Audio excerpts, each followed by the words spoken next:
buat Bapak Ibu yang terkasih dalam Tuhan Yesus Kristus. Apa kabarnya hari ini? Luar biasa, puji Tuhan jika kita berada di dalam lindungan Tuhan dan di dalam pimpinan Tuhan, dan tentunya saat ini kita sehat selalu. Amin Bapak Ibu. Amin. Mari kita akan mempersiapkan hati kita sejenak di dalam ibadah pada pagi hari ini untuk mengambil waktu teduh di hadapan Tuhan.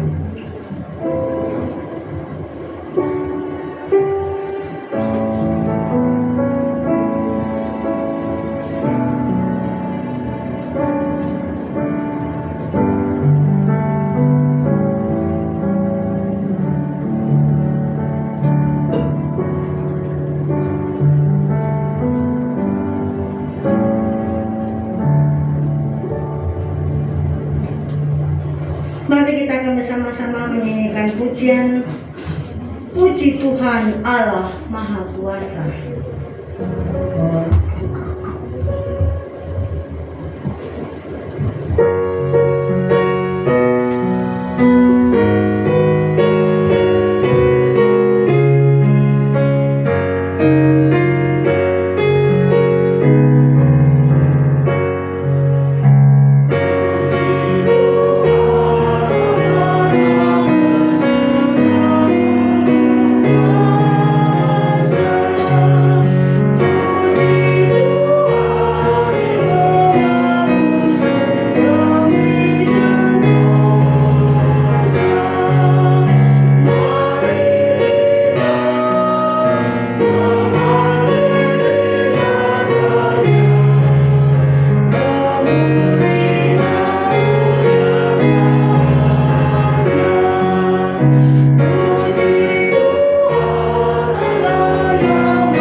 Pertolongan kita adalah di dalam nama Tuhan yang menjadikan langit dan bumi dan yang tetap setia memelihara ciptaannya untuk selama-lamanya.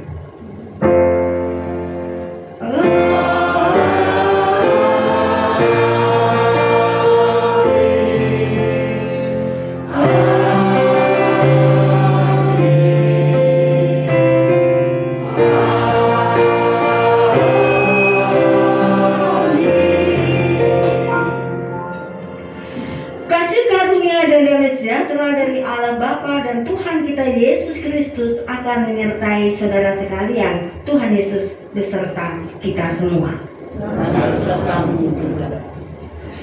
Mari Bapak Ibu sekalian, kita akan mengawali ibadah kita dengan kata pembuka pada hari ini yang diambil di dalam kitab 2 Petrus pasal yang ketiga ayat 17 dan 18. Demikianlah bunyinya.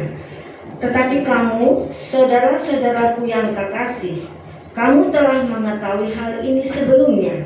Karena itu, waspadalah supaya kamu jangan tersesat ke dalam kesesatan orang-orang yang tak mengenal hukum, dan jangan kehilangan peganganmu yang teguh.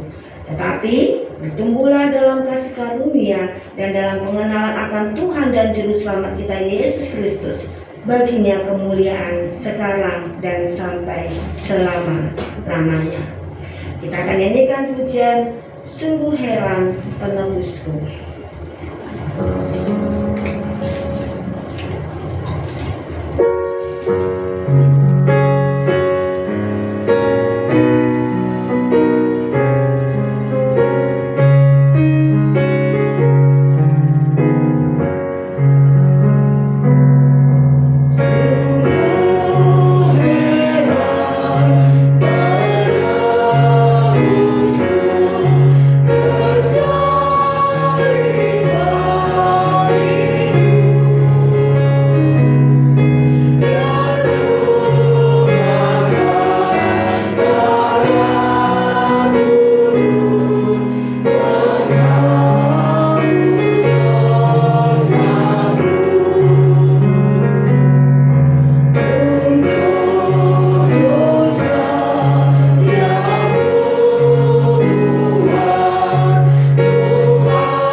Pagi ini kami bersyukur kepada-Mu ya Tuhan, karena hari ini adalah hari yang istimewa di dalam kehidupan kami, ketika kami akan mengawali hidup yang Engkau izinkan untuk kami lalui hari ini. Hari ini di mana hari perhentian, kami harus mengkhususkan hati kami dan hidup kami untuk Tuhan yang telah mengasihi kami. Kami bersyukur untuk kesempatan ibadah pada pagi ini, karena kami menyadari tidak semua mau mendengarkan panggilan Engkau untuk datang ke dalam rumah Tuhan. Tetapi kami adalah orang-orang yang Engkau izinkan untuk mendengar panggilan Tuhan melalui hati kami pada hari ini Tuhan. Tetapi ketika kami memasuki ruang ibadah ini, bahkan kami datang menyembah kepada-Mu, seringkali kami masih membawa bagian hidup kami yang Engkau tidak berkenan. Kami menjadi pribadi yang tercela di hadapan Tuhan karena perkataan kami, perbuatan kami, sikap kami, pikiran kami, bahkan tingkah laku kami. Tuhan, ampunilah kami, sucikan dan kuduskan akan hidup kami, murnikan kembali akan hidup kami ya Tuhan, sehingga kami boleh layak beribadah kepada Tuhan, dan kehadiran kami dengan penuh kerundian tidak menjadi sia-sia, karena berkat Tuhan akan selalu ada bersama dengan kami hari ini dan selamanya. Terima kasih Tuhan, berkatilah ibadah pada pagi hari ini, dan kami meyakini bahwa pengampunan yang daripada Tuhan adalah pengampunan yang sempurna, karena Engkau sendiri telah mengampuni kami melalui kayu salib yang Engkau telah jalankan di dalam kehidupan-Mu dan membuat hidup kami menjadi berarti. Terima kasih Tuhan. Kami juga ingat akan saudara-saudara kami yang tidak bisa hadir pada hari ini. Engkau pun juga akan mendidik dan memanggil mereka untuk mereka bisa mempunyai hati yang sama, waktu yang sama untuk kami datang kepada Tuhan di waktu yang akan datang. Terima kasih Bapa di surga. Di dalam nama Tuhan Yesus kami berdoa. Amin. Mari Bapak Ibu sekalian, kita akan bangkit berdiri, kita akan mendengar berita anugerah. Berita anugerah hari ini diambil di dalam kitab Kolose pasal yang pertama ayat 10 sampai 12. Demikianlah bunyinya. Sehingga hidupmu layak di hadapannya serta berkenan kepadanya dalam segala hal, dan kamu memberi buah dalam segala pekerjaan yang baik dan bertumbuh dalam pengetahuan yang benar tentang Allah, dan dikuatkan dengan segala kekuatan oleh kuasa kemuliaannya untuk menanggung segala sesuatu dengan tekun dan sabar, dan mengucap syukur dengan sukacita kepada Bapa yang melayakkan kamu untuk mendapat bagian dalam apa yang ditentukan untuk orang-orang kudus di dalam kerajaan terang. Demikianlah berita anugerah dari Tuhan. Baik Bapak Ibu sekalian, kita akan tetap berdiri, kita akan nyanyikan pujian Tuhan Aku Mau Menyenangkanmu.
Betapa ku mencintai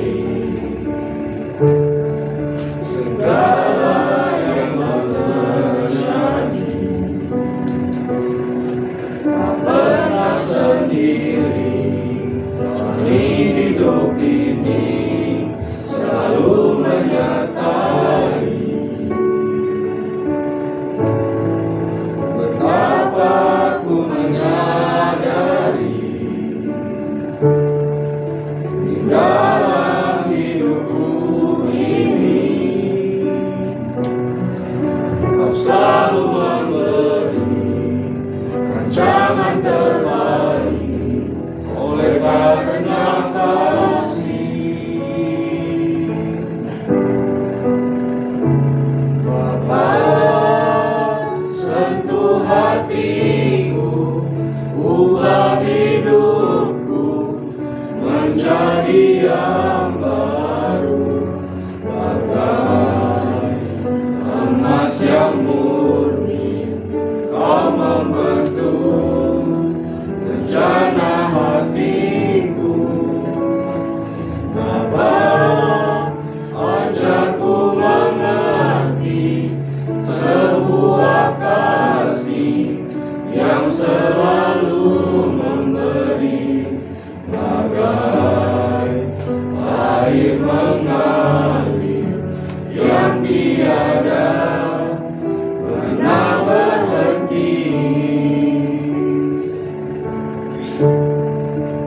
Sentuh hatiku, ubah hidupku menjadi yang baru, bagai emas yang murni. Kau membentuk rencana hatiku.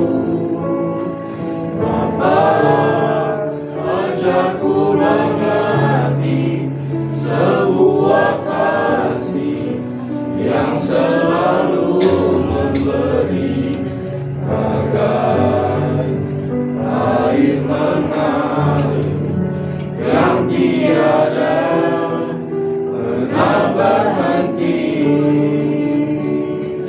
bagai air mengalir yang tiada pernah berhenti.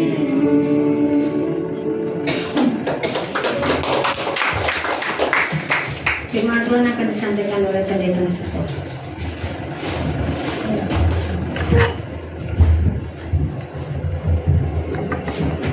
Mari kita akan masuk dalam doa. Sebelum firman Tuhan, kita dengarkan pemberitaannya pada pagi hari ini. Bapa, kami bersyukur pagi ini Tuhan berikan kami kesempatan kembali untuk bisa hadir bersama-sama di rumah Tuhan untuk beribadah kepada Engkau. Dan terlebih lagi kami bersyukur hari ini kami juga diundang untuk berbagian dalam sakramen perjamuan kudus. Bapa, sesaat lagi kami mau mempersiapkan hati untuk ditaburi oleh kebenaran firman ini. Berbicaralah pada kami Bapa, Roh Kudus yang bekerja, memberikan kami pencerahan sehingga kami bisa mengerti apa yang kami dengar hari ini, dan urapi juga untuk hamba-Mu jadikan dia menjadi alat di tangan-Mu di dalam menyampaikan kebenaran firman-Mu pada pagi ini. Di dalam nama Tuhan Yesus kami berdoa dan mengucap syukur. Amin. Kita akan buka bersama-sama kitab kita dari Injil Yohanes pasal yang ke-10. Injil Yohanes pasal yang ke-10 ayat yang ke-31 sampai ayat yang ke-39. Saya akan membacakan untuk jemaat mendengarkannya bersama-sama. Yohanes 10 ayat 31 sampai ayat yang ke-39, firman Tuhan berkata demikian. Sekali lagi orang-orang Yahudi mengambil batu untuk melempari Yesus. Kata Yesus kepada mereka, banyak pekerjaan baik yang berasal dari Bapa-Ku yang kuperlihatkan kepadamu. Pekerjaan manakah di antaranya yang menyebabkan kamu mau melempari aku? Jawab orang-orang Yahudi itu, bukan karena suatu pekerjaan baik maka kami mau melempari engkau, melainkan karena engkau menghujat Allah, dan karena engkau sekalipun hanya seorang manusia saja menyamakan dirimu dengan Allah. Kata Yesus kepada mereka, tidakkah ada tertulis dalam kitab Taurat kamu, Aku telah berfirman, kamu adalah Allah? Jikalau mereka, kepada siapa firman itu disampaikan disebut Allah, sedang kitab suci tidak dapat dibatalkan, masihkah kamu berkata kepada Dia yang dikuduskan oleh Bapa dan yang telah diutusnya ke dalam dunia, engkau menghujat Allah? Karena Aku telah berkata, Aku anak Allah. Jikalau Aku tidak melakukan pekerjaan Bapa-Ku, janganlah percaya kepadaku. Tetapi jikalau Aku melakukannya dan kamu tidak mau percaya kepadaku, percayalah akan pekerjaan-pekerjaan itu, supaya kamu boleh mengetahui dan mengerti bahwa Bapa di dalam Aku dan Aku di dalam Bapa. Sekali lagi mereka mencoba menangkap Dia, tetapi Ia luput dari tangan mereka. Demikianlah firman Tuhan yang berbahagia kita yang membaca, merenungkan, dan melakukan firman itu dalam hidup kita. Haleluya. Haleluya. Haleluya. Haleluya.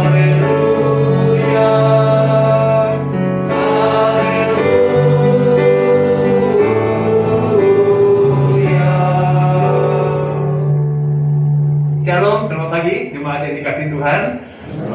Hari ini saya bersyukur dalam ibadah boleh menjumpai beberapa jemaat yang sudah sekian lama tidak hadir dalam ibadah. Ya, hari ini kita bisa berjumpa kembali secara tatap muka, berada di rumah Tuhan untuk beribadah pada Dia. Firman Tuhan pada hari ini berbicara tentang bertumbuh dalam karakter. Saya mau tanya dulu kepada jemaat yang hadir, siapa di sini yang sudah jadi seorang Kristen yang sudah dibaptis di atas 60 tahun? Yang sudah dibaptis 60 tahun, ada? Nggak ada ya? Oke, dikurangin dah. Yang sudah dibaptisnya 40 tahun? Nggak ada juga?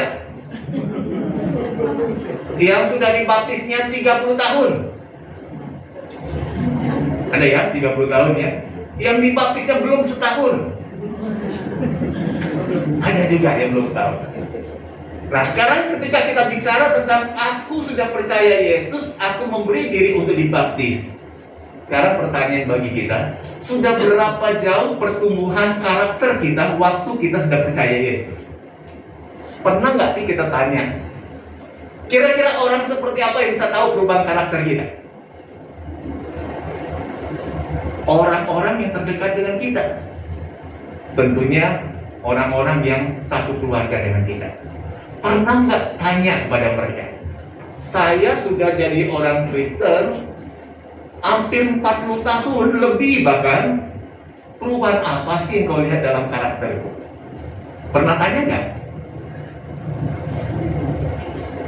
Saya dulu sempat kagum ya ketika lihat ada seorang anak muda, dia dari latar belakang keluarga yang belum percaya kepada Yesus. Jadi karakter dia ini, waduh, di tengah-tengah keluarga rusak tuh. Anak pemberontak, males-malesan, kemudian kalau diberitahu nasihat oleh orang tua melawan orang tuanya. Suatu kali dia dijamah oleh Tuhan hatinya, lalu dia percaya Yesus dan memberi diri baptis. Ketika dia sudah percaya Yesus, keluarga yang lain kaget ya, loh, kok kamu berubah sekali sekarang? Jadi anaknya rajin. Kemudian ketika dia diberikan nasihat melakukan kesalahan, lalu orang tuanya menasihati dia dengerin, dia nurut. Saya pikir luar biasa ini. Saya berharap setiap kita yang sudah mengaku percaya kepada Tuhan Yesus, bahkan telah memberi diri kita untuk dibaptiskan, kita mengalami pertumbuhan dalam karakter kita. Jangan sebaliknya. Bisa nggak terjadi? Seorang yang sudah percaya kepada Yesus, karakternya malah tetap lebih buruk daripada sebelumnya dia percaya. Bisa nggak terjadi? Bisa. Ya, malah bisa lebih buruk lagi tuh. Bisa terjadi. Sehingga dia dalam hidupnya menjadi batu sandungan buat orang-orang yang berjumpa dengan dia. Nah, hari ini kita akan belajar firman Tuhan yang menyatakan kepada kita bahwa setiap orang yang mengaku percaya pada Tuhan Yesus sudah seharusnya mengalami pertumbuhan karakter dalam hidup ini. Yang semula dia seorang yang berdosa, hidup dalam karakter yang telah dikotor oleh dosa. Sekarang waktu dia sudah percaya kepada Yesus, dirinya sudah dikuduskan dan disucikan dan dilahirkan kembali. Dia sudah jadi ciptaan baru dalam Yesus. Kalau dia sudah jadi ciptaan baru dalam Yesus, maka dia harusnya bertumbuh semakin hari semakin menyerupai Yesus. Dan hal inilah yang justru akan menjadi daya tarik untuk orang lain mengikuti jejak iman yang sama. Bapak Ibu pernah nggak membaca di dalam Alkitab, khususnya di dalam Kisah Para Rasul, ada firman Tuhan katakan ini, ketika seorang itu percaya kepada Yesus, dia akan selamat, dia beserta dengan seluruh istri keluarganya. Pernah dengar ya? Ini firman Tuhan loh. Seorang itu selamat dari latar belakang keluarga yang belum percaya kepada Yesus. Kalau dia selamat terima Yesus, maka seluruh isi keluarganya juga akan selamat. Pertanyaan bagi kita, itu terjadi otomatis nggak? Ya. Bisa itu terjadi kalau orang yang percaya kepada Yesus hadir di tengah-tengah keluarga yang belum percaya. Dia menunjukkan sebuah perubahan besar dalam hidupnya, perubahan karakter, sehingga orang akan melihat, wah luar biasa ini. Ya luar biasa. Perubahan besar terjadi dalam diri anak ini. Di dalam Kolose pasal 1 yang tadi sudah kita dengar pembacanya di ayat yang ke-10 sampai 12, kita diperintahkan oleh firman Tuhan sebagai orang yang percaya kepada Yesus untuk kita hidup layak dan berkenan pada Tuhan. Gimana caranya supaya hidup kita layak dan berkenan kepada Tuhan? Kita hidup memberikan buah dalam pekerjaan yang baik, dan juga dalam hal kita bertumbuh semakin hari semakin kenal siapa Tuhan itu yang kita percaya. Yang baru beberapa waktu yang lalu dibaptis, waktu sudah menerima baptisan, sudah ikut kelas katekisasi, bukan berarti kita sudah kenal secara utuh siapa Tuhan itu yang kita percaya. Bukan, itu baru dasarnya doang. Ya, baru dasarnya. Tapi kita harus semakin belajar mengenal, semakin hari semakin tahu siapa Tuhan yang kita percaya ini. Dan inilah yang firman Tuhan kehendaki dalam Kolose pasal yang pertama ini, ayat 10 sampai 12. Kita semakin bertumbuh dalam pengenalan akan Allah, kita semakin kuat menampung segala sesuatu, dan kita hidup dengan selalu mengucap syukur dengan sukacita kepada Tuhan. Coba kita merefleksikan diri kita kembali. Sebelum kita percaya kepada Yesus, waktu kita mengalami kondisi yang sulit, kondisi yang sedang bergumul karena masalah hidup, beban-beban hidup. Belum, waktu kita belum percaya Yesus, kira-kira keluar dari mulut kita kata-kata seperti apa? Kata-kata seperti apa yang sering kita ucapkan sebelum kita percaya Yesus? Pernah ketemu nggak ya sama orang-orang yang ketika mengalami persoalan dalam hidupnya, dia menanggapi dengan apa? Ada yang berkeluh kesah, ya, ada yang mengumpat, ada yang memaki-maki orang, ada yang model seperti ini. Tapi ketika orang itu percaya kepada Yesus, keluar dari mulutnya, dari kata-kata yang keluar dari mulutnya itu kata-kata ucapan syukur ketika Tuhan izinkan apa yang dia alami di dalam kehidupan dia. Bahkan surat 2 Petrus pasal yang ketiga ayat 17 dan 18 juga menekankan lebih lanjut bahwa setiap orang yang percaya kepada Yesus untuk waspada. Untuk waspada. Tujuannya apa kita waspada? Agar jangan kita gampang terseret dan disesatkan oleh banyak sekali ajaran-ajaran yang menyimpangkan iman kita. Khususnya kalau kita sering menonton tayangan-tayangan di media sosial, di YouTube, dan lain-lain. Banyak sekali iman kekristenan itu diserang habis-habisan. Pernah nonton YouTube ya? Sering nonton YouTube? Sering. Nah, kalau kita lihat tayangan-tayangan YouTube itu seringkali banyak konten-konten yang berisi serangan terhadap iman kekristenan. Saya sampai kalau mendengar tayangan-tayangan seperti itu, keselnya luar biasa. Pengen dibanting tuh handphone, tapi saya handphonenya cuma satu. Ya. Karena terlalu orang model seperti ini memojokkan pribadi Yesus, menghina iman kekristenan itu. Nah, Tuhan tidak inginkan untuk kita terseret kepada kesesatan itu. Ya, kita jangan mau disesatkan. Tapi kita harus tetap berpegang teguh, jangan sampai kehilangan pegangan kita itu. Malahan firman Tuhan katakan, memerintahkan kepada kita untuk terus bertumbuh dalam kasih karunia dan dalam pengenalan kita akan Tuhan dan Juru Selamat kita, Yesus Kristus.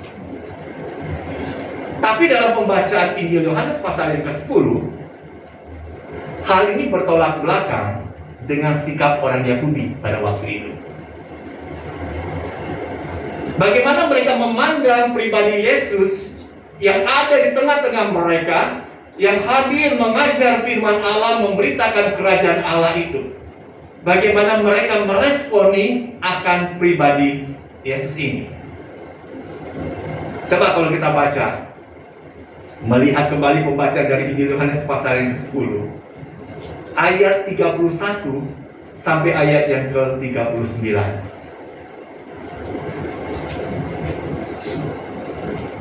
Mulai dari ayat ke-31, apa dikatakan di sana? Sekali lagi, orang-orang Yahudi mengambil batu untuk melempari Yesus. Siapa Bapak Ibu yang hadir hari ini dalam perjalanan hidup pernah dilempari batu oleh orang yang ada di sekitarnya? Pernah nggak? Pernah? Mike pernah dilempari batu? Belum pernah ya? Siapa yang pernah dilempari batu? Kalau melemparin anjing dengan batu pernah?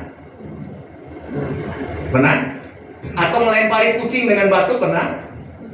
Nah, ketika kita ambil batu, kita lempar misalnya kepada anjing atau kepada kucing, karena apa ya? Ibu Ade lagi sibuk-sibuk masak ayam, tau-tau ada kucing mau ngambil ayam yang ada di meja. Ibu Ade langsung ambil apa yang namanya ya, buat ulet kan, buat ulet lempar, gitu. Banyak kucingnya kabur. Jadi kita ambil batu untuk melempari karena apa? Kita kesel, kita marah karena orang ini mengganggu buat hidup kita. Nah, sekarang kita lihat dalam cerita ini dikatakan sekali lagi orang-orang Yahudi mengambil batu untuk melempari Yesus. Aneh nggak bagi kita? Aneh. Kenapa mereka bisa mengambil batu untuk melempari Yesus? Dan ini bukan hanya sekali dikatakan ya. Karena kalau di dalam ayat yang ke-31 dikatakan sekali lagi, berarti ada nggak kali yang lain sebelumnya? Ada. Mereka mungkin berkali-kali mau ambil batu untuk lempari Yesus. Kenapa persoalannya mereka mau melakukan hal itu? Dan bukan hanya mereka melempari Yesus dengan batu. Ayat 39 coba kita lihat di perikop ini. Ayat terakhir dari perikop ini dikatakan ayat 39. Kata-kata yang sama seperti itu. Sekali lagi mereka mencoba menangkap Yesus, tetapi ia luput dari tangan mereka. Mau melempar Yesus dengan batu, terus mau menangkap Yesus. Persoalannya ada apa sebetulnya? Bukankah Yesus hadir di tengah-tengah mereka? Yesus melakukan banyak hal-hal yang besar dan ajaib. Yesus mengajar mereka dari kebenaran firman Allah. Kenapa mereka mau melempar Yesus dengan batu? Kita lihat di ayat yang ke-32. Waktu mereka mau mengambil batu untuk melempari Yesus, ayat 32 dikatakan gini, Yesus tanya kepada mereka ya. Kata Yesus kepada mereka, banyak pekerjaan baik yang berasal dari Bapakku yang kuperlihatkan kepadamu. Contohnya apa perbuatan baik yang setelah nyatakan di hadapan mereka, dilihat oleh mereka dan dialami oleh mereka. Kalau kita baca di dalam ayat-ayat sebelumnya, mujizat-mujizat Yesus, waduh, luar biasa. Ya, luar biasa. Kemarin waktu penyampaian firman Tuhan dari Pentakosta, saya mengatakan ini. Dari sekian banyak karunia-karunia roh yang diberikan bagi orang-orang percaya Yesus, salah satunya adalah karunia untuk melakukan mujizat kesembuhan. Kalau saya bisa berdoa pada Tuhan, Tuhan, berikan aku mujizat kesembuhan ini. Jadi kalau ada orang sakit, saya doain sembuh sakit apapun juga. Kira-kira gereja kita bertambah banyak nggak orang? Saya membayangkan gereja ini nggak akan cukup menampung orang di sini. Tapi sayang, Tuhan nggak kasih saya karunia seperti itu. Bahkan saya membayangkan Tuhan, kenapa nggak di GKI Agape Kelapa Gading Engkau urapi berikan karunia untuk hamba-hamba Tuhan yang melayani. Pendeta Simon Stevi, penginjil Antoni Chandra, kalau ada orang sakit kanker stadium 4, tumpang tangan didoain, sembuh tuh. Penuh nggak nanti gerejanya? Penuh. Tapi Tuhan nggak kasih karunia seperti itu. Nah, tapi kalau kita lihat dalam diri Yesus, dia melakukan banyak mujizat-mujizat. Orang sakit, sakitnya bukan sakit pusing, batuk pilek, itu penyakit orang bilang ringan. Tapi ini penyakit berat. Contohnya apa penyakitnya? Orang lumpuh, yang sudah bertahun-tahun lumpuh, nggak bisa jalan. Yesus menyatakan mujizat, dia sembuh, bisa jalan lagi. Hebat nggak ya? Hebat. Orang yang buta. Siapa di sini yang baru operasi katarak?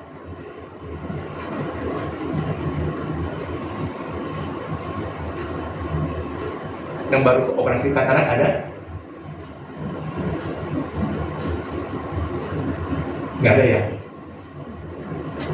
Kemarin beberapa hari yang lalu langsung naik operasi katarak. Ya, saya tanya, langsung gimana sekarang matanya? Ya, udah berangsur-angsur mulai lihat dengan jelas. Puji Tuhan, saya bilang. Itu operasi katarak yang cuma ada selaput di mata. Tapi di Alkitab dituliskan orang yang tidak bisa melihat, orang buta, bahkan bukan buta 1-2 tahun, tapi buta dari sejak lahir. Kalau buta dari sejak lahir, bisa nggak disembuhkan dari kebutaan? Bisa. Nggak akan mungkin bisa. Tapi bagi Yesus, Dia menyatakan pekerjaan Allah itu orang yang buta dari sejak lahir disembuhkan, bisa jeli kembali matanya, melihat dengan jelas. Pakai laser operasinya. Ya, cuma mengoleskan, dia meludah dari tanah, mengaduk ludah itu dengan tanah, lalu mengoleskan pada matanya dan disuruh pergi, ya, membasuh di kolam, lalu matanya bisa sembuh kembali. Waduh, luar biasa. Terus disebutkan juga Yesus bukan hanya menyembuhkan orang yang sakit, orang sudah mati pun Dia bangkitkan kembali. Bukan mati suri, tapi dia sudah mati dikubur. Bahkan dikuburnya berapa hari? 4 hari, yaitu pada diri Lazarus. 4 hari sudah dikubur. Kalau orang sudah dikubur 4 hari, kira-kira jadi apa tuh mayatnya? Busuk, ya. Udah busuk, mungkin udah keluar belatung. Tapi waktu Yesus katakan Lazarus keluarlah, Lazarus keluar, dia bangkit dari kematian. Hebat gak ini? Hebat, luar biasa. Sekarang ini ada beberapa hamba-hamba Tuhan yang kadang-kadang bikin heboh, terjadi di luar negeri. Ya, saya pernah lihat videonya. Dia katanya menghidupkan orang yang sudah mati. Ternyata waktu ditelusuri bukan mati beneran tuh, pura-pura mati orangnya. Untuk bikin kehebohan. Tapi cerita di Alkitab menuliskan bahwa Lazarus itu benar-benar mati, sudah dikubur 4 hari. Yesus bangkitkan, bukan mati-matian, bukan mati pura-pura, tapi mati sungguh-sungguh, dan dia sudah dikuburkan. Yesus bisa bangkitkan itu. Ini kuasa Yesus. Bahkan kalau kita lihat juga ketika Yesus memberi makan ribuan orang. Kalau Ibu Ade, kalau saya pesan untuk jemaat yang hadir hari ini diberikan mie ayam, kira-kira perlu berapa banyak Ibu Ade? Tergantung jumlahnya ya. Kalau misal jumlahnya hadir hari ini 55 orang, berapa bungkus siapin? Berapa porsi?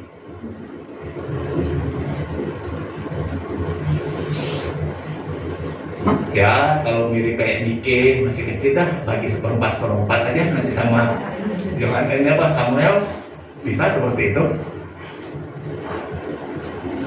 Yang udah lansia ya separuhan. Minimal berapa bungkus sih siapin porsinya? 10 bungkus cukup? Waduh, kalau 10 bungkus kasihan, cuma nyemil sedikit, nyelip di gigi paling. Ya. Minimal itu mungkin siapkan 50 bungkus. Itu cuma untuk 55 orang. Tapi Yesus memberi makan 5.000 orang laki-laki saja. Kalau Ibu ada yang pesan 50 untuk 5.000 orang bakmi ayam, berapa banyak Ibu ada harus siapkan bahan? Sanggup nggak Ibu Ade? Sanggup, terlalu banyak kita siapkan. Tapi di hadapan Yesus untuk 5.000 orang laki-laki saja nggak perlu banyak-banyak, dah. Cukup 5 roti, 2 ikan. Kalau hari ini Ibu Ade tergerak, saya mau siapkan mie ayam. Ditanya Ibu Ade, bawa berapa mie ayamnya hari ini? 5 porsi, 2 bungkus pangsit. Jemaat yang hadir komplain nggak? Kita mau makan sama-sama setelah ibadah selesai. Kita menikmati bakmi ayam Bu Ade. Bu Ade berapa banyak bawanya? 5 porsi mie ayam. Ukurannya berapa besar? Ya biasalah 1 mangkok 1 porsinya. Ngamuk nggak kira-kira jemaat yang hadir? Ngamuk pasti ya. Tapi Yesus kita lihat orang yang kelaparan ini jumlahnya ribuan, diberi makan hanya 5 roti dan 2 ikan. Mereka makan sampai kenyang, bahkan ada sisa 12 bakul penuh. Ini mujizat Yesus. Yesus juga melakukan mujizat mengusir setan-setan yang jumlahnya ribuan. Lalu Yesus tanya lagi, apa yang menyebabkan kamu ambil batu melempari aku dengan batu? Apakah karena pekerjaan baik itu?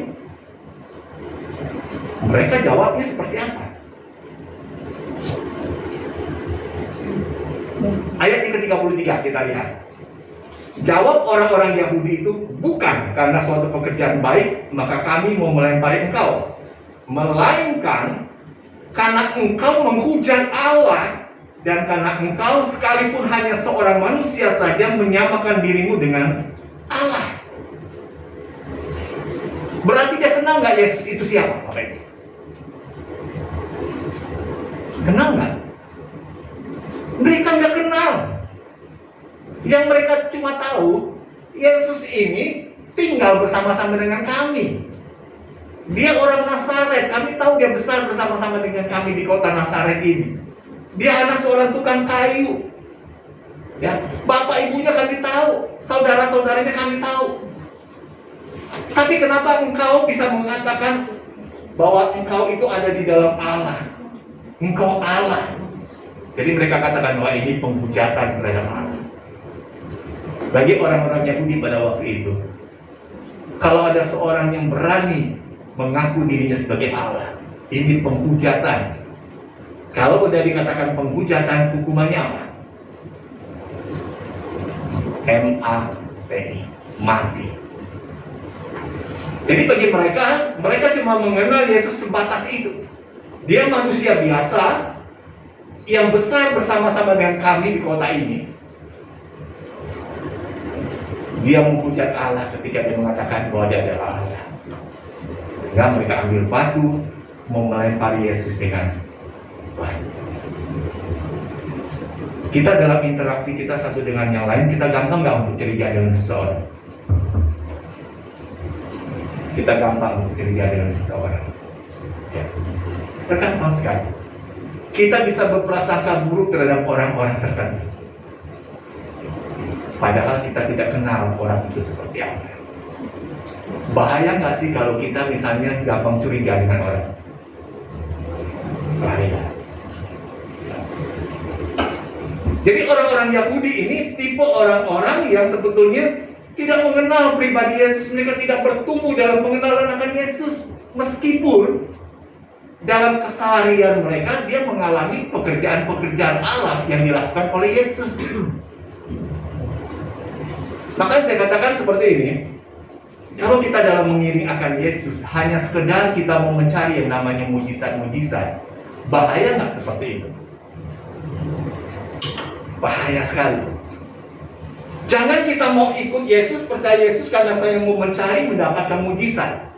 Mujizat nggak menjamin seseorang semakin mencintai akan Yesus, semakin setia dan taat kepada Yesus, nggak jamin.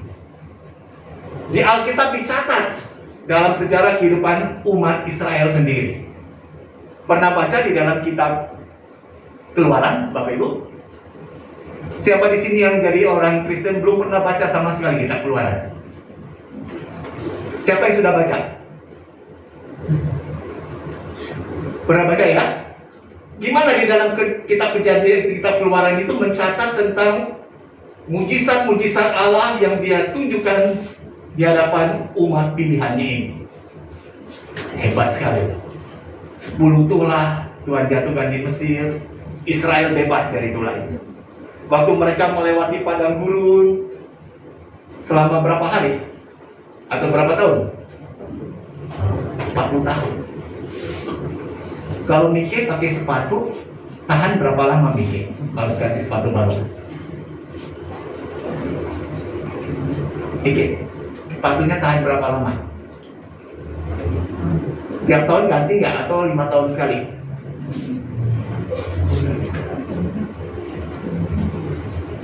Tanya Ibu Sucen dah. Ibu Sucen kayaknya pakai sepatu baru nih. Udah lama. Ibu Sucen kalau beli sepatu dipakai tahan berapa lama itu? Baru ganti sepatu baru. Memakainya. Ya, berapa lama sekali? Paling lama berapa tahun? Kalau nggak pakai ya lama. Ya, berapa tahun lah? Berapa tahun? 1 tahun kalau pakai terus. Tahun ya? Ganti ya? Rusak kan pasti ya? Iya. Kita baca nggak? Pernah baca nggak di Alkitab? Orang Israel itu kan jalan nih. di padang gurun selama 40 tahun. Pernah nggak dikatakan mereka cari sepatu baru karena sepatunya rusak, sendalnya rusak? Pernah nggak? Enggak. Saya sempat berpikir gini, hebat ya mujizat Tuhan itu. Mereka ngitari padang gurun. Padang gurun itu kita bisa bayangkan kondisi seperti apa sih? Udah panas, mungkin jalannya juga nggak rata seperti itu. Tapi awet tuh selama 40 tahun, nggak ganti-ganti tuh alas sepatunya. Ini mujizat. Waktu di padang gurun mereka kan perlu makan, Tuhan kasih makan, nggak perlu cocok tanam, cuma memungut apa yang Tuhan sediakan, itu mana. Waktu mereka pengen makan daging, nggak perlu mereka membesarkan kambing dombanya. Tuhan kasih burung puyuh di perkemahan mereka. Mereka tinggal ambil, makan daging sampai kenyang. Apa itu menjamin bahwa mereka semakin setia kepada Tuhan? Ya. Mereka memberontak. Bahkan dikatakan generasi yang melihat mujizat-mujizat Allah itu dihabiskan di padang gurun. Muter-muter 40 tahun di padang gurun sampai habis generasi pemberontak. Dan Tuhan tidak inginkan umatnya mengikut Tuhan hanya karena mau melihat mengalami mujizat-mujizat Tuhan, tanpa kita kenal siapa pribadi Allah yang melakukan mujizat itu. Jadi orang-orang Yahudi ini, mereka sudah setiap kali melihat mujizat Yesus, tetapi mereka tidak kenal pribadi Yesus itu. Jika waktu Yesus mengajar mereka, menyatakan bahwa dia adalah anak Allah, dia adalah Allah sendiri yang diutus datang ke tengah dunia ini, mereka katakan ini penghujatan terhadap Allah. Mereka menolak, mereka ambil batu, melempar Yesus dengan batu, dan mereka mau menyingkirkan Yesus dalam kehidupan mereka. Jadi kalau kembali kita lihat di dalam ayat-ayat selanjutnya, Yesus menjelaskan kepada mereka, mulai dari ayat yang ke-34 ya, ayat 34 nanti terus sampai nanti ayat yang ke-36, lalu loncat di ayat yang ke-37. Dikatakan seperti dalam firman Tuhan, jikalau aku tidak melakukan pekerjaan-pekerjaan Bapakku, janganlah percaya kepadaku. Ya, Yesus katakan, kalau aku nggak melakukan pekerjaan-pekerjaan Bapa, jangan percaya aku. Aku menyatakan aku dari Bapa, aku buktikan itu melalui apa yang aku lakukan di hadapanmu yang kau bisa lihat dan kau alami. Kalau ada di antara jemaat mengatakan ini, aku tamatan dari luar negeri, seorang teknisi yang begitu brilian otaknya. Jadi kalau misalnya memperbaiki kerusakan apapun elektronik yang ada, serahkan kepadaku. Mudah nggak kita percaya kepada omongan dia? Kita tes dulu dong. Misalnya Pak Akyong datang, saya ini pinter perbaiki handphone. Ya, pokoknya handphone rusak apapun, aku bisa perbaiki. Perlu nggak kita buktikan? Perlu. Nanti di rumah lihat handphone yang rusak, bawa ke Pak Akyong. Pak Akyong, handphonenya nggak bisa nyala nih, tolong perbaiki. Itu akan mulai dibuktikan ya. Betul nggak bahwa dia adalah seorang teknisi yang bisa memperbaiki handphone rusak? Yesus katakan, aku dari Bapa, aku diutus dari Bapa, aku di dalam Bapa. Apa buktinya? Yesus katakan, melalui pekerjaan-pekerjaan aku lakukan, dan itu bukan hoax. Sekarang ini kita akan mulai masuk di dalam tahun politik, di mana kita akan memilih para wakil-wakil rakyat. Ikuti dalam setiap apa yang mereka akan lontarkan di dalam masa-masa kampanye. Muluk-muluk nggak kira-kira? Wih, bisa kita terbayang di angan-angan tuh, di awang-awang ketika dia berkampanye dengan kata-kata janji-janji yang muluk. Kita nggak mau ambil pusing mau ngomong apa ya, betul kan? Yang kita mau lihat apa? Hasil nyatanya apa?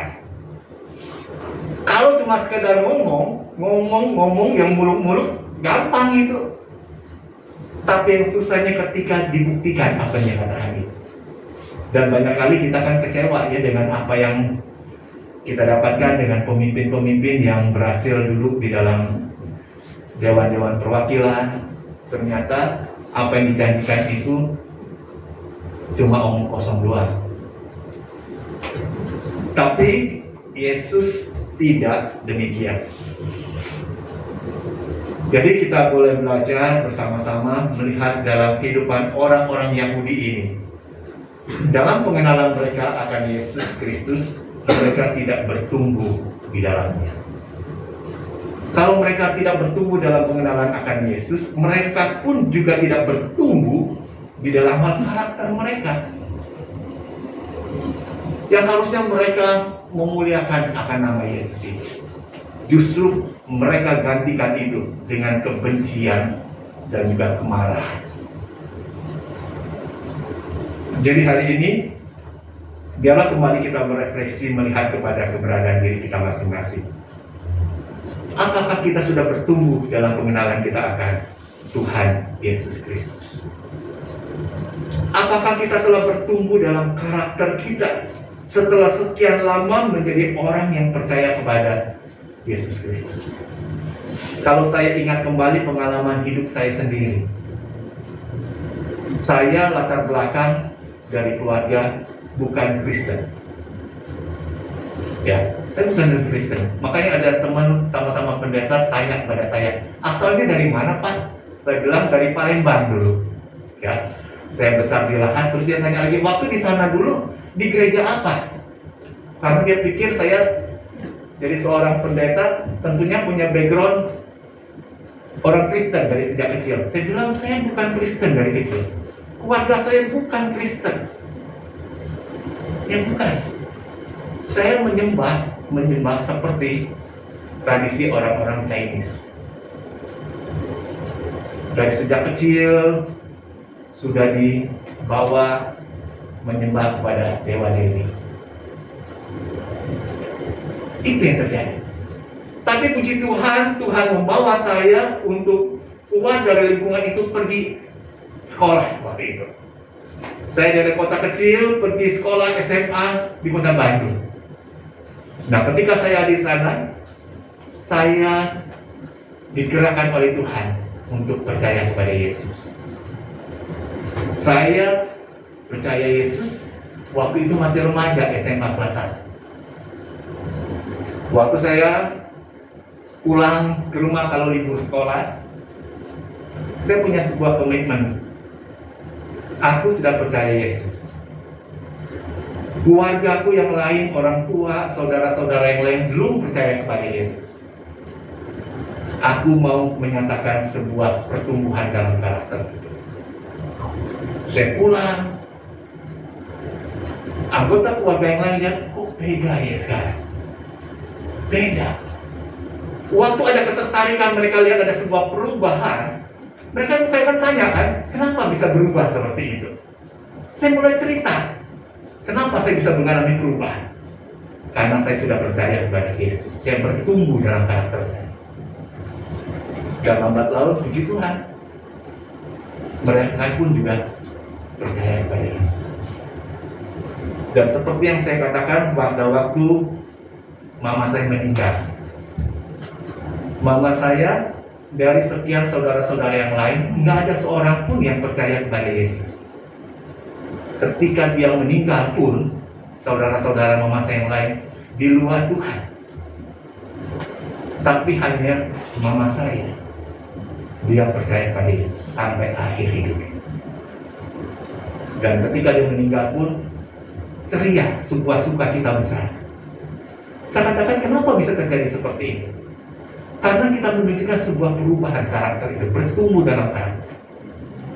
Dan saya yakin jemaat yang kali ini hadir, belum tentu semuanya anggota keluarga kita sudah percaya kepada Yesus. Betul nggak? Belum tentu. Mungkin orang tua kita, saudara kita, anak-anak kita yang terdekat dengan kita belum percaya Yesus. Mau nggak kita supaya mereka pun mengikuti jejak iman kita yang sama? Ini bukan soal urusan sepele, ya. Ini menyangkut kekekalan. Di dunia betul banyak kepercayaan agama-agama lain, betul. Tapi kalau kita membaca firman Allah bahwa hanya di dalam Yesuslah seorang itu mendapatkan anugerah keselamatan. Bukan di agama Kristen loh ya. Ingat, saya nggak bicara tentang agama Kristen. Tapi saya bicara tentang pribadi Yesus. Hanya di dalam Yesuslah seorang itu mendapatkan keselamatan. Apakah kita mau mereka pun juga mengikuti jejak iman kita yang sama, percaya kepada Yesus? Tunjukkanlah pertumbuhan karakter kita. Nyatakan bahwa dirimu sudah percaya Yesus. Aku semakin kenal pribadi Yesus, aku mau bertumbuh dalam karakter. Sehingga lihatlah nanti orang-orang yang melihat kepada diri kita, mereka lihat sebuah perubahan besar dalam karakter kita. Sudah tidak lagi keluar umpatan-umpatan, berkeluh kesah, bersungut-sungut dalam mulut kita waktu menghadapi kondisi-kondisi yang sulit. Tapi kita tetap senantiasa bersyukur, wajah kita ceria meskipun kita berada dalam pergumulan hidup ini. Sukacita besar bagi kita kalau seluruh anggota keluarga kita semua ada di dalam Tuhan. Ya, dalam Tuhan. Itu menjadi sukacita besar karena apa? Karena kita akan menjadi keluarga besar Allah yang akan menikmati sukacita itu bersama-sama di rumah Bapa pada akhir. Kita semua sedang menuju ke sana, betul? Kita tidak ingin, Tuhan pun tidak ingin seorang pun menemui kebinasaan. Tuhan mau semuanya kembali kepada Tuhan. Percaya Yesus.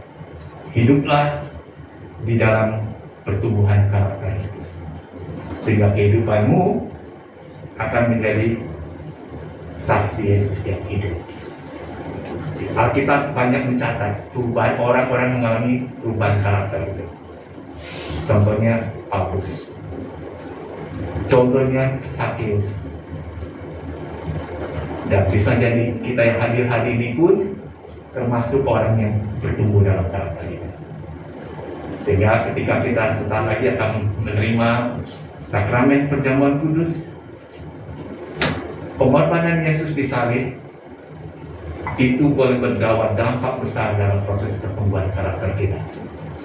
Kita terima Yesus, kita bertumbuh semakin hari semakin serupa dengan Yesus Kristus. Dan saya bersyukur berapa jemaat yang sudah dibaptis kurang lebih sebulan yang lalu. Teruslah bertumbuh dalam mendalami Yesus, dan itu akan berdampak dalam pertumbuhan karaktermu. Amin. Terima Tuhan. Kita mau berdoa.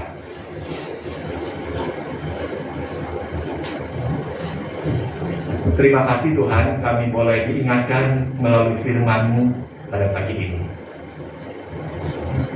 Sudah sekian lama kami mengaku bahwa kami adalah orang-orang yang sudah percaya kepada Yesus. Kami sudah memberi diri untuk dibaptis. Tapi bukan hanya sebatas kami dibaptis, tapi Tuhan menghendaki kami semakin hari semakin mengenal akan pribadi Sang Juru Selamat kami, Yesus Kristus. Dan waktu Yesus hadir dalam hidup kami, Roh Kudus diberikan berdiam dalam hidup kami, kami menjadi ciptaan baru yang terus berproses, bertumbuh dalam karakter itu sendiri. Waktu mengalami kondisi yang sulit, waktu kami mengalami pergumulan, bukan lagi kami menyalahkan keadaan di sekitar kami, bukan lagi kami menyalahkan Tuhan, bukan lagi kami bersungut-sungut bahkan mengumpat satu dengan yang lainnya, tetapi kami boleh keluar dari mulut kami ucapan syukur karena Engkau izinkan itu kami alami. Tuhan, tolonglah kami dalam proses pertumbuhan karakter dalam perjalanan hidup kami hari demi hari di depan. Waktu kami berinteraksi dengan orang lain, kami boleh menunjukkan karakter Kristus itu. Tuhan, saat ini kami berdoa, beberapa jemaat yang sedang mengalami pergumulan dalam hidup mereka, yang berada dalam kondisi sakit, bahkan sakit yang parah, sakit yang membuat kekhawatiran yang sangat berlebih dalam hidup kami. Biarlah Engkau yang beranugerah untuk menjamah, menyatakan kuasa-Mu itu. Kami berdoa buat Ibu Apau, bukanlah kondisi yang mudah untuk dia lewati hari-hari kehidupan dia. Dia harus menjalani kemo. Tuhan, biarlah Engkau kiranya beranugerah menguatkan dia.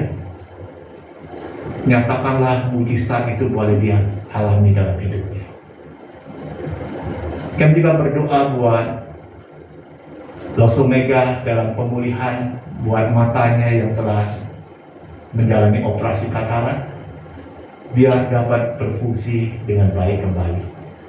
Dan kami bersyukur untuk suami dari Losomega yang beberapa hari lalu dia pun membuka hati untuk menerima Tuhan Yesus.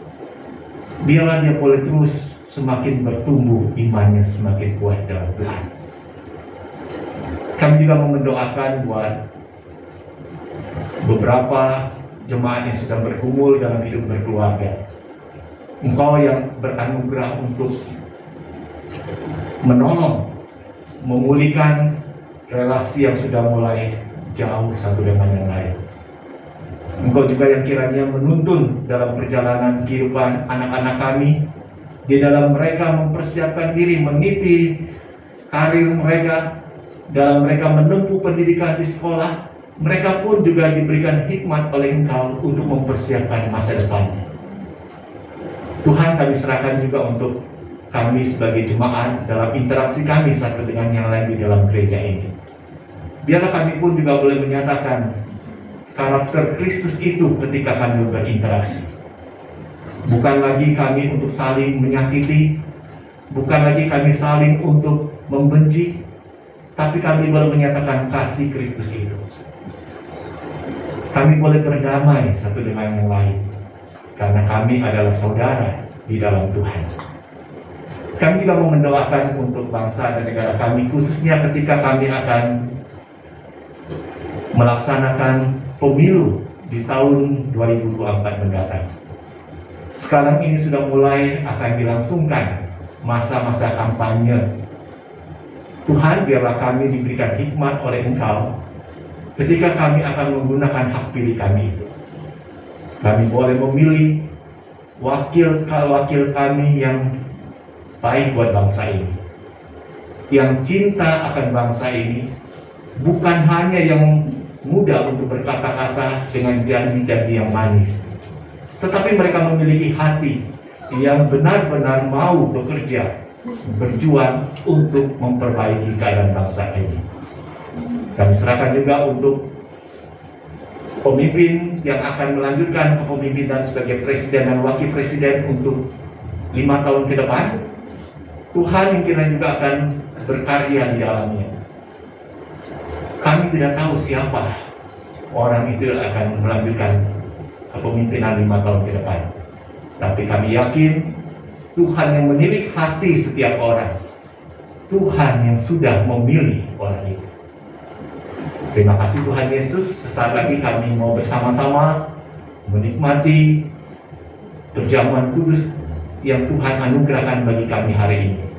Kami diundang secara khusus untuk berbagian di dalamnya. Persiapkanlah hati setiap kami Bapa, sehingga kami boleh layak untuk menerima itu. Di dalam nama Tuhan Yesus kami berdoa dan mengucap syukur. Amin. Kita akan bersama-sama mempersiapkan hati kita untuk menerima sakramen perjamuan kudus pada hari ini.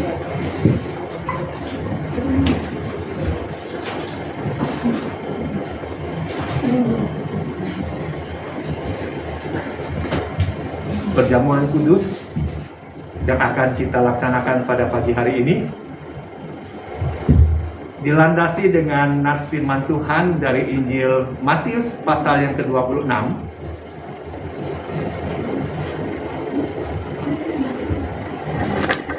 ayat 26 sampai ayat yang ke-29.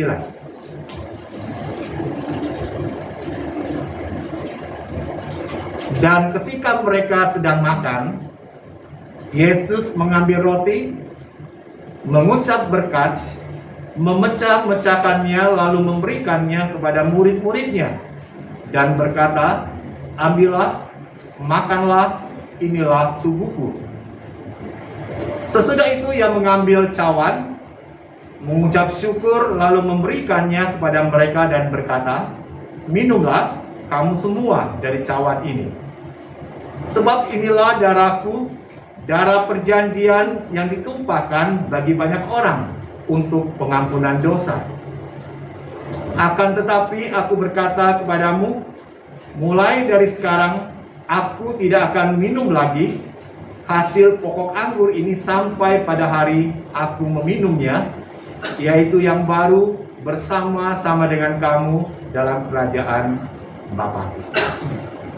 Jadi hari ini kita diundang oleh Tuhan untuk bersama-sama mengambil bagian, menikmati sakramen perjamuan kudus ini.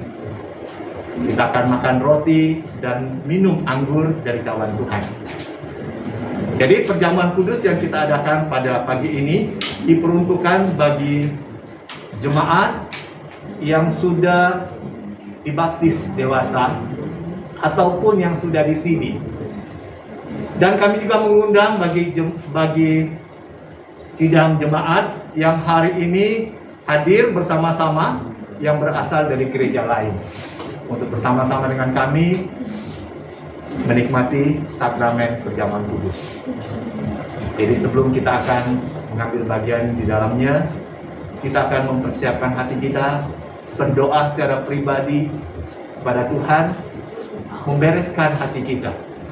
Mungkin ada hal-hal yang menjadi dosa yang masih kita simpan. Mari kita berdoa, kita membereskan, mengakui itu dan mohon pengampunan dari Tuhan. Kita berdoa secara pribadi kepada Tuhan.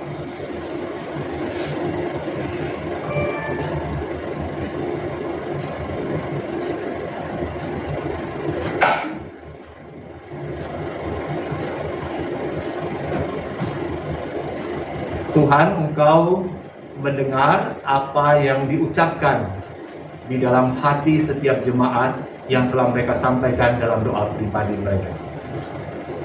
Sebelum mereka mengambil roti dan minum dari cawan Tuhan, mereka boleh membereskan akan hati mereka. Mungkin ada dosa yang belum dibereskan, ada kemarahan, ada dendam yang masih tersimpan.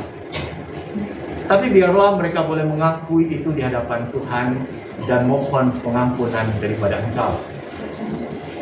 Sehingga ketika kami mau mengaku dosa dan kesalahan kami ini, Tuhan menguduskan kami dan kami dilayakkan untuk berbagian dalam sakramen ini. Kami bersyukur kesempatan yang kembali Tuhan anugerahkan bagi setiap kami. Kami akan menerima roti dan cawan Tuhan. Ini mengingatkan kami untuk kami boleh mengenang kembali akan pribadi Yesus yang telah berkorban bagi kami, mati tersalib untuk mengampuni dosa kami. Kami mau bersama-sama menikmati, merayakan akan sakramen ini dengan penuh ucapan syukur. Di dalam nama Tuhan Yesus kami berdoa. Amin.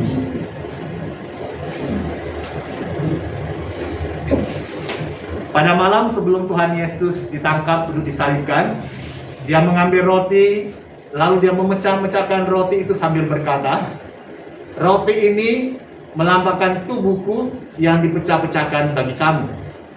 Setiap kali kamu makan roti ini, kamu ingat akan diriku yang telah mati bagimu di atas kayu salib."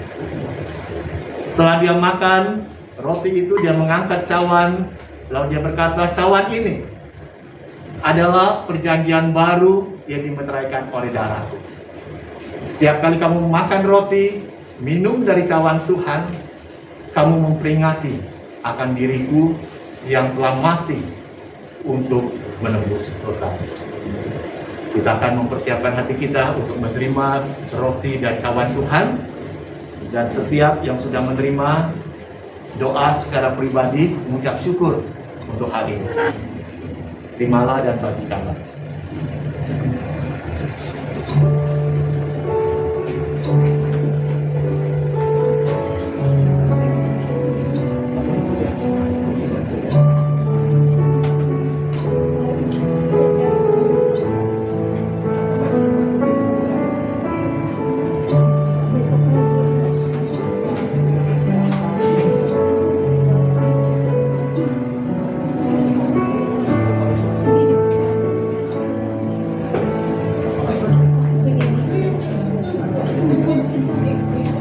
Sambil roti dan cawan akan dibagikan, kita akan iringi dengan pujian "Darahmu Yesus sucikan daku." Darahmu Yesus sucikan daku, darahmu Yesus bebaskanku.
Kita yang sudah menerima roti dan cawan, mari kita akan bangkit berdiri bersama-sama.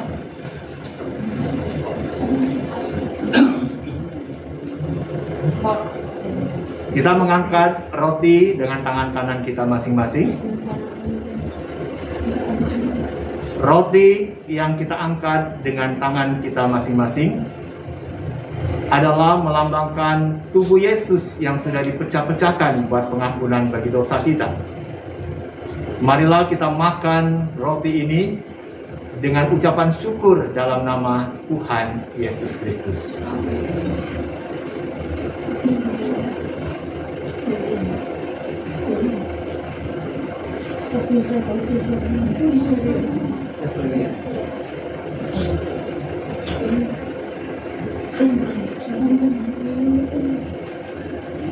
Kita mengangkat cawan dengan tangan kanan kita.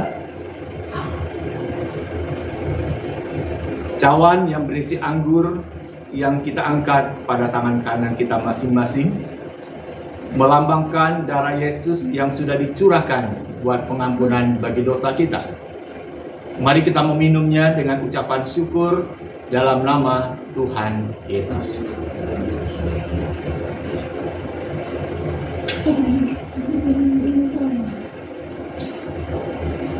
Kita akan berdoa syukur untuk perjamuan yang sudah kita ikuti bersama-sama pada pagi hari ini, dan saya minta nanti penginjil Luki akan berdoa syukur.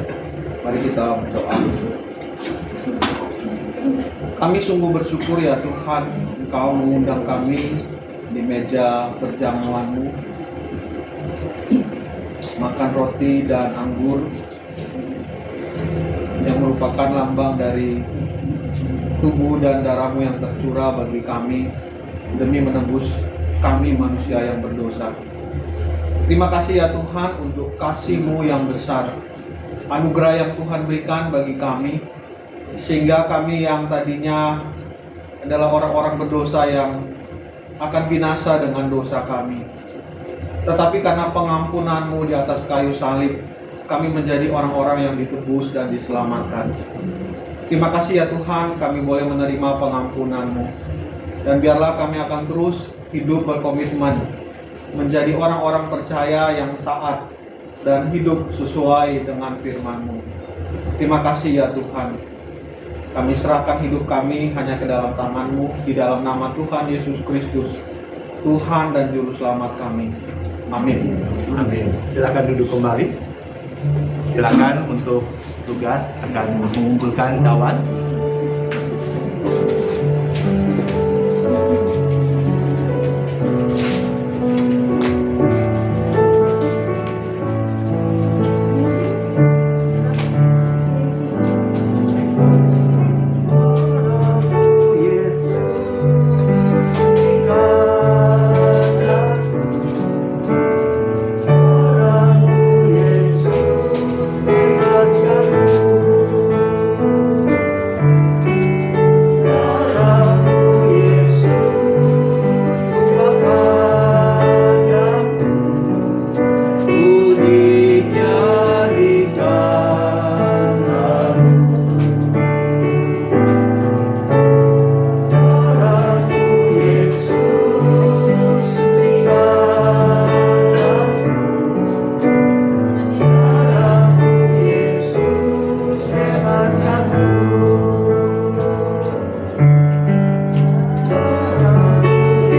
Marilah kita bersama dengan umat Allah di masa lalu, masa kini, dan masa depan mengingat pengakuan kepada baptisan kita menurut pengakuan iman Rasul. Aku percaya kepada Allah, Bapa yang Maha Kuasa, Khalik langit dan bumi, dan kepada Yesus Kristus, Anaknya yang tunggal Tuhan kita, yang dikandung daripada Roh Kudus, lahir dari anak darah Maria, yang menderita sengsara di bawah pemerintahan Pontius Pilatus, disalibkan mati dan dikuburkan, turun dari neraka.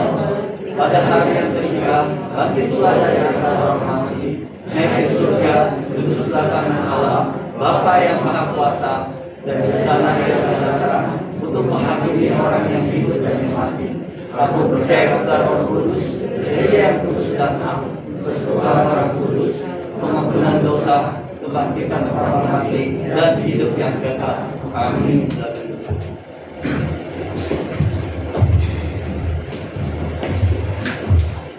Mari Bapak Ibu sekalian, kita akan mempersiapkan hati kita untuk memberikan persembahan. Nas persembahan pada pagi hari ini diambil di dalam kitab Lukas pasal yang ke-6 ayat 38. Demikian bunyinya. Berilah dan kamu akan diberi suatu takaran yang baik, yang dipadatkan, yang digoncang, dan yang tumpah keluar akan dicurahkan ke dalam ribaanmu. Sebab ukuran yang kamu pakai untuk mengukur akan diukurkan kepadamu.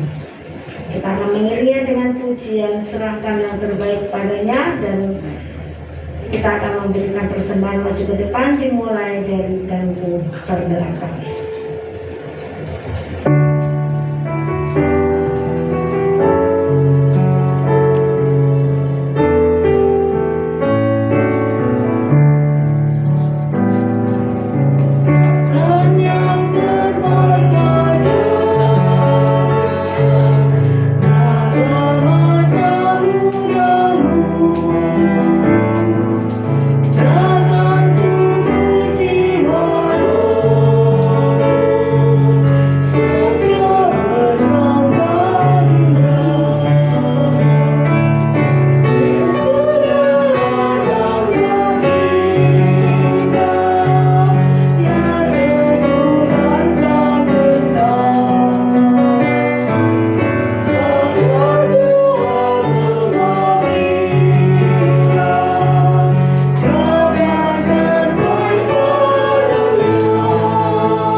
Kita akan masuk di dalam doa. Terima kasih Tuhan jika lagu ini mengingatkan kami untuk memberikan terbaik bagi Tuhan dengan pekerjaan yang Engkau berikan kepada kami, dengan berkat yang Engkau berikan kepada kami. Pada pagi ini kami bersyukur atas segalanya, dan kami belajar memberikan apa yang harus kami berikan kepada Tuhan. Berkati persembahan kami, berkati majelis dan jemaat yang mengelolanya, supaya mereka diberikan hikmat dan marifat yang daripada Tuhan untuk dapat mengelola keuangan dengan baik yang dapat digunakan untuk pekerjaan Tuhan di gereja-Mu. Terima kasih Tuhan, dan berkatilah sepanjang kehidupan kami untuk hari-hari ke depan, sehingga kami pun dapat memberikan yang lebih lagi, yang lebih baik lagi di dalam persembahan kami kepada Tuhan. Di dalam nama Tuhan Yesus kami berdoa. Amin. Kita akan mengakhiri ibadah kita pada pagi hari ini. Kita akan menyanyikan pengutusan hidup ini kuserahkan.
Jemaat yang dikasih oleh Tuhan Yesus Kristus, arahkanlah hatimu kepada Tuhan. Jadilah saksi Kristus, terpujilah Tuhan, dan terimalah berkat Tuhan. Amin. Yen Yehova cehu keni palhuni. Yen Yehova serta terlian kuang cauni ceen keni. Yen Yehova siang ni yang lian cenipingan. Tuhan memberkati engkau dan melindungi engkau. Tuhan menyinari engkau dengan wajahnya dan memberi engkau kasih karunia. Tuhan menghadapkan wajahnya kepadamu dan memberi engkau damai sejahtera. Amin. Amin.